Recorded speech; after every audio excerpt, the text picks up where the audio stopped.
সম্ভবত বা যতটুকু জেনেছি গ্যাস লিকেজ থেকে একটি অগ্নিকাণ্ড ঘটেছে, যেটাতে আমাদের দেশের অত্যন্ত ওইখানে হালি শহরের অধিবাসী 9 জন একই পরিবারের, এর মধ্যে একজন প্রবাসী দেশে বেড়াতে এসেছিলেন। 9 জনই অগ্নিদগ্ধ।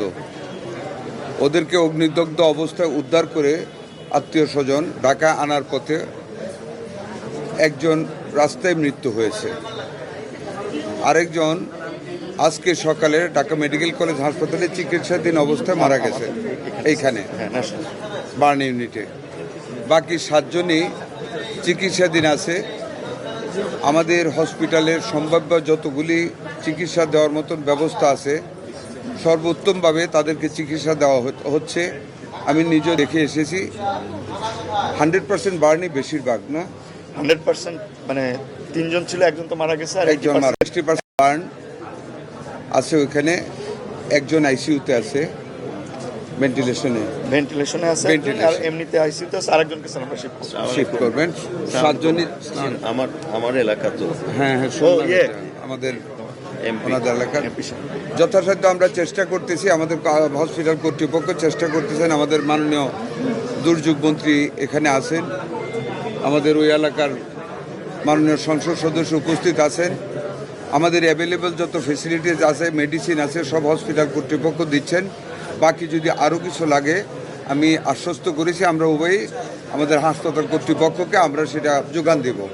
তবে আগুনে পোড়া মানুষ, অনেক কষ্ট হচ্ছে, তাও অনেক কষ্ট যতটুকু সম্ভাব্য ফেসিলিটি চিকিৎসা দেওয়া হচ্ছে। আপনারা দোয়া করবেন, আমরা টেক কেয়ার করতেছি। আমরা শেষ মুহূর্ত পর্যন্ত খেয়াল রাখবো কীভাবে প্রাণগুলি আল্লাহ বাঁচাইতে পারেন। আমাদের সহযোগিতা আমরা চেষ্টা করবো ইনশাল্লাহ।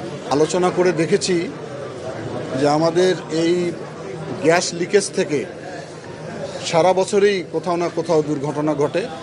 গতকালকে যেমন চট্টগ্রাম হালি শহরে ঘটেছে এবং আজকে আমরা দাউদকান্দিতে একই ধরনের একটি ঘটনা ঘটেছে।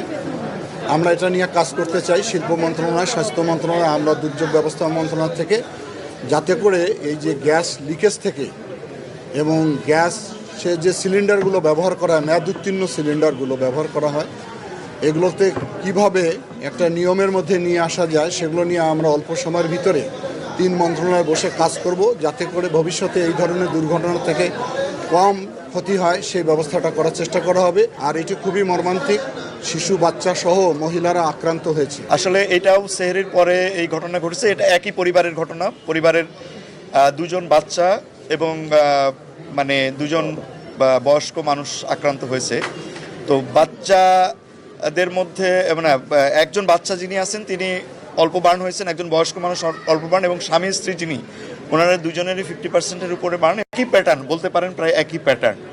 তো স্যার যেটা বললেন, আমাদের দুর্যোগ ত্রাণ মন্ত্রণালয়ের মন্ত্রী মহোদয় স্যার যেটা বললেন, বেসিক্যালি এই ধরনের দুর্ঘটনা আমরা প্রায়ই পাই। এটা হয়তো আপনারা আজকে এই ভিডিওটা ভাইরাল হয়েছে বলে আপনারা সবাই এটা জানছেন, কিন্তু প্রতিনিয়ত 2 জন 3 জন 4 জন এরকম কিন্তু আমাদের এখানে প্রতি সপ্তাহেই প্রায় আসে। তো এই বিষয়টা নিয়ে কথা বললেন, আমরা স্যারের সঙ্গে কথা বলছি, আমরা ভবিষ্যতে এগুলো নিয়ে তো আলোচনা করব। আমরা ইনফ্যাক্ট গতকালকেই আমরা জানতে পারি যে ওখানে একটা দুর্ঘটনা ঘটেছে এবং ওখান থেকে পেশেন্ট আসবে। তো আসলে সেই ক্ষেত্রে আমরা আমাদের প্রিপারেশন ওই সময় রাখি। তো পেশেন্টগুলো আসতে আসতে সন্ধ্যা হয়ে যায়, বিকেল হয়ে যায়। তো বিকেল হয়ে যায়, ওই সময় আসার পরেই আমাদের যারা চিকিৎসক ছিলেন সবাই তো ওয়াকিবহাল ছিলেন। আমাদের অতিরিক্ত, আমরা এই সমস্ত ঘটনার পরিপ্রেক্ষিতে সবসময় আমাদের একটা অতিরিক্ত জনবল এখানে আমরা ডিপ্লয় করে থাকি। সবাই চলে আসছেন এবং একটা পেশেন্ট সাথে সাথে দেখা গেল ব্রড ডেড। তারপরে বাকি যে 8 জন, সেই বাকি 8 জনকে আমরা বিভিন্ন ক্যাটাগরি করে আইসিইউ, এইচডিইউ, মেল এইচডিইউ এবং ফিমেল এইচডিইউকে স্থানান্তরিত করি, এবং তখন থেকে অ্যাকচুয়ালি চিকিৎসা শুরু হয়ে যায়। ইন দ্য মিন টাইম আমাদের স্বাস্থ্য মন্ত্রণালয়ের স্যারদের সঙ্গে আমার কথা হয়, এমপি মহোদয়ের সঙ্গে আমার কথা হয়।